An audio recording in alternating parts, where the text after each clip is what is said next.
দ্বারবাসিনী কালী পূজিত হচ্ছেন দেবী বিপত্তারিণী রূপে।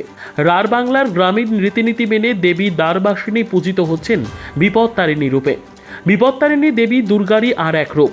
হিন্দু শাস্ত্র মতে দুর্গার 108টি অবতারের অন্যতম হলেন দেবী সংকট নাশিনী। তার একটি রূপ হলেন মা বিপত্তারিণী। প্রতি বছর আষাঢ় মাসের রথযাত্রা থেকে উল্টো রথের মধ্যে যে মঙ্গল শনিবার পরে সেই দুদিন দেবীর ব্রত পালন করা হয়। আর চলতি বছরের 9 জুলাই মঙ্গলবার ও 13 জুলাই শনিবার অর্থাৎ 24 ও 28 আষাঢ় বিপত্তারিণীর পুজো হবে। মূলত সমস্ত রকমের বাধা বিপত্তি ও বিপদ থেকে সন্তান এবং পরিবারকে রক্ষা করার জন্য দেবীর পুজো করানো হয়ে থাকে। তাই বীরভূম জেলার ময়ূরেশ্বর থানার অন্তর্গত কোটাসুর দ্বারবাসিনী কালী মন্দিরে দেবী দ্বারবাসিনীকে বিপত্তারিণী রূপে পুজো দিচ্ছেন এলাকাবাসী। আর সেই মন্দিরে বহু দূর দূরান্ত থেকে নেমেছে ভক্তের ঢল।